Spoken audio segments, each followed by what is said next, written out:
and it's raining. Okay, 2010 Honda Accord. Towed in for a no start. Well, let's see what it is. First of all,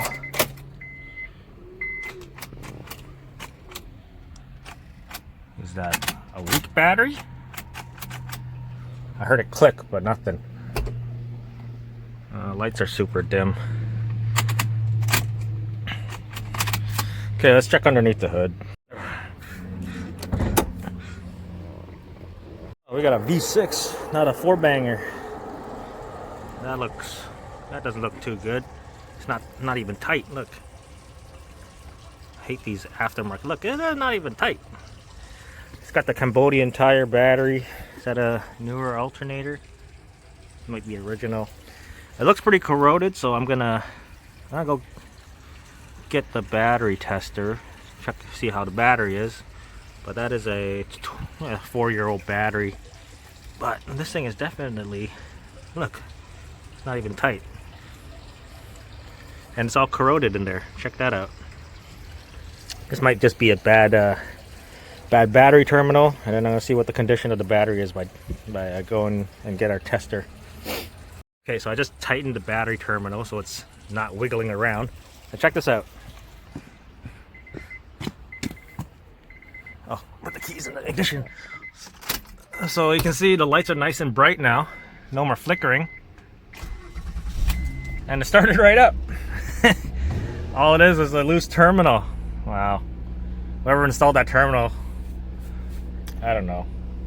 Anyways, I'm gonna drive this thing in, clean up that terminal, maybe see if it can find a better, maybe make a better connection there, and then that should be it for this car. Not much of a not much of a no start diag. It's just a bad terminal. But I think what I'm gonna do is I'll still do a first of all, I gotta get that battery code. I don't know if they still have it in here. Yeah, nothing in the glove box.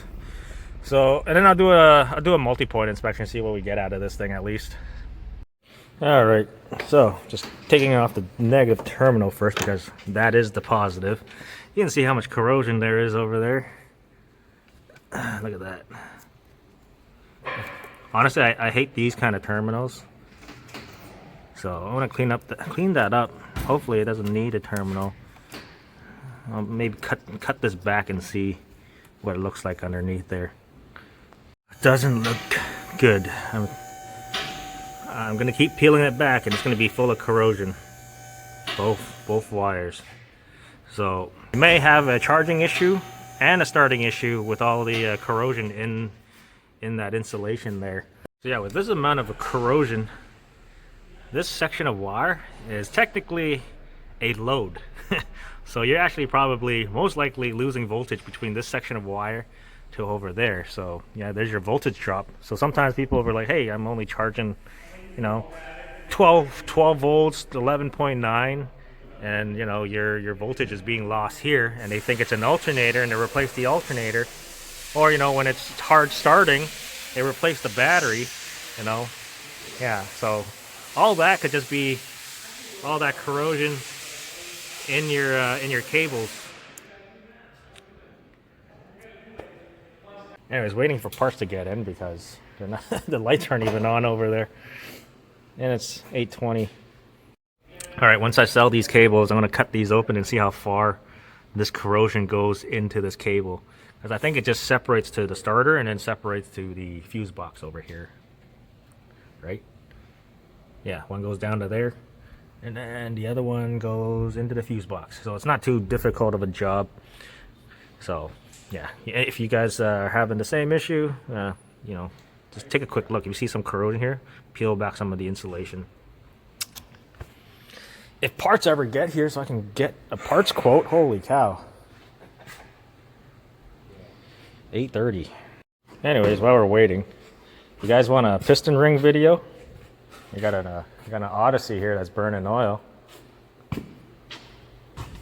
Yeah, no leaks. Just misfiring on the way in. Yeah. If you guys want a piston ring video, I'll do one for you guys. All right, the cable is finally in. So this is what it looks like. Part number for the V6. If you have a 4-cylinder Accord, I think it's a little longer. It has to go underneath the intake manifold, so you gotta remove the intake manifold. But this one, just, you know, follow along, hooks into there, goes into your fuse box right there. The starter cable goes around, loops around, and then right to the starter, right there. You can see. So, yeah, not too bad. Well, first things first, let's disconnect the negative because, you know, you gotta be safe. We are working on the positive side, so disconnect your negative so you don't short yourself out in case. Stick it down there. There we go. And then, yeah, it's just not too bad. So let me get this cable out, and then I'm going to cut out and see how far that corrosion goes into that cable.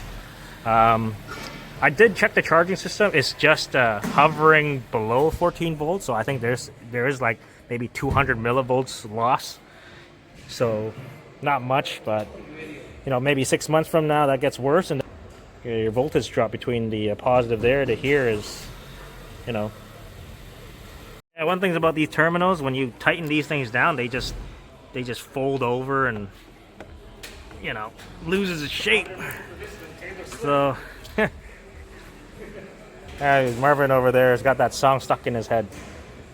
That ding, ding, ding, ding, ding. Yeah. What are you trying to do? Just listen as much as you can, just to get bored of it, and then you're gonna. I listen to this. I don't have to think and play Taylor Swift songs. Yeah. Listen to this, so he doesn't have to listen to Taylor Swift songs. So, okay, nuts off with the starter. Basically, just there's a clip that this thing goes into on a bracket underneath this coolant hose. You don't have to remove the coolant hose. There's enough give to get to the top nut.